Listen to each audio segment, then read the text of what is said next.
Assalamualaikum warahmatullahi wabarakatuh. Perkenalkan, nama saya Arbi Pratama, NIM 1923404. Saya akan mempresentasikan tugas akhir manajemen pengetahuan.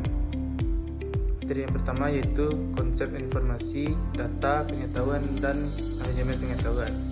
1. Data adalah fakta, angka, atau hal kejadian tanpa konteks dan bersifat objektif. 2. Informasi adalah data yang telah diorganisasikan atau dikelola sehingga mempunyai arti. 3. Pengetahuan adalah kapasitas manusia, kemampuan potensial dan aktual untuk mengambil tindakan yang tepat pada situasi yang bervariasi dan tidak pasti. Materi selanjutnya yaitu penangkapan dan kodifikasi pengetahuan. Cheat knowledge management, yaitu proses penangkapan pengalaman dan kepakaran individual dalam organisasi dan membuatnya tersedia bagi yang membutuhkannya. Selanjutnya, karakteristik informasi. 1. Luas informasi adalah seberapa luas ruang lingkup informasi tersebut. 2. Kepadatan informasi adalah seberapa berisinya informasi yang diterima. 3. Frekuensi informasi, keseringan informasi atau tingkat rutinitas informasi yang dibutuhkan oleh masing-masing tingkatan manajemen. 4.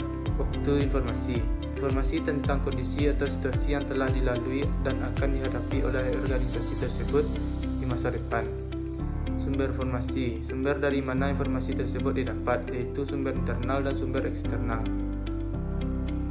Jadi selanjutnya yaitu siklus manajemen pengetahuan. Model spiral pengetahuan dan Aka dan Takeuchi adalah bentuk pengetahuan tacit atau eksplisit dan berbagi pengetahuan. Keduanya dibutuhkan untuk menciptakan pengetahuan dan menghasilkan inovasi. Proses penciptaan pengetahuan. 1. Selalu diawali dari individu. 2. Pengetahuan personal atau privat. 3. Ditranslasi menjadi pengetahuan organisasi publik yang tersedia bagi orang lain. 4. Proses bersifat kontinu, interaktif, dan spiral interaksi antar pengetahuan tacit dan eksplisit. Jadi selanjutnya yaitu konversi pengetahuan. Yang pertama, tacit ke tacit atau proses sosialisasi, yaitu berbagi pengetahuan secara langsung. Pengetahuan tetap bersifat tacit. Kedua, tacit ke eksplisit atau proses eksternalisasi, itu memberikan bentuk yang terlihat dari pengetahuan tacit, memerlukan perantara untuk mentransform pengetahuan. Ketiga, eksplisit ke eksplisit atau proses kombinasi, itu mengkombinasikan potongan-potongan pengetahuan eksplisit ke dalam bentuk baru. Pengetahuan yang ada diurutkan dan disistematiskan dalam sistem pengetahuan. Keempat, eksplisit ke tacit atau proses internalisasi, itu mengubah pengetahuan dan pengalaman yang dibagikan menjadi model mental individu sebagai basis dari pengetahuan tacitnya. Jadi selanjutnya yaitu kodifikasi pengetahuan eksplisit. Masalah yang dihadapi adalah berkaitan dengan kualitas yang meliputi akurasi, kemudahan dimengerti, aksesibilitas, kredibilitas. Kodifikasi dapat dilakukan melalui yang pertama, pemetaan kognitif, yang kedua, pohon keputusan, ketiga, taksonomi pengetahuan. Jadi selanjutnya, sistem manajemen pengetahuan. Manajemen pengetahuan merupakan proses sistematis untuk menemukan, memilih, mengorganisasikan, mencarikan, dan menyajikan informasi dengan cara tertentu yang dapat meningkatkan penguasaan pengetahuan dalam satu bidang kajian yang spesifik. Jadi selanjutnya, tujuan penerapan knowledge management. Yang pertama, penghematan waktu dan biaya. Yang kedua, peningkatan aset pengetahuan. Yang ketiga, kemampuan beradaptasi. Yang keempat, peningkatan produktivitas. Jadi selanjutnya yaitu perangkat manajemen pengetahuan atau KM tools. Perangkat yang digunakan untuk siklus pertama KM.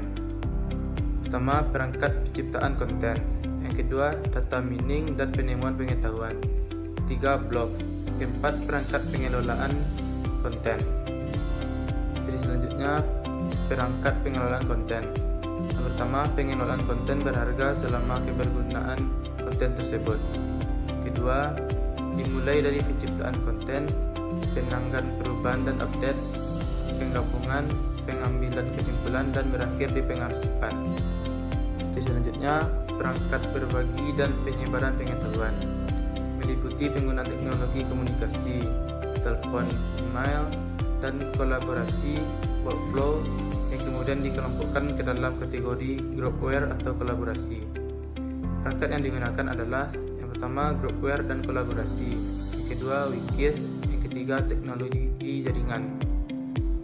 Materi selanjutnya yaitu aplikasi manajemen pengetahuan. Aplikasi manajemen pengetahuan terhadap perusahaan dapat dikelola secara kontinu, produktif dan efektif oleh aplikasi manajemen pengetahuan yang dibangun. Pengetahuan perusahaan dapat diperoleh dari dokumentasi, prosedur, proses, kebijakan, formulir, pekerja, perilaku, hubungan antar relasi, dan kultur organisasi. Pengetahuan dapat dikelola oleh sistem melalui setiap orang dan semua orang dalam perusahaan seperti direktur, administratif, para pekerja, dan tim proyek. Sekian presentasi dari saya. Jika ada kata-kata yang salah, mohon dimaafkan. Assalamualaikum warahmatullahi wabarakatuh.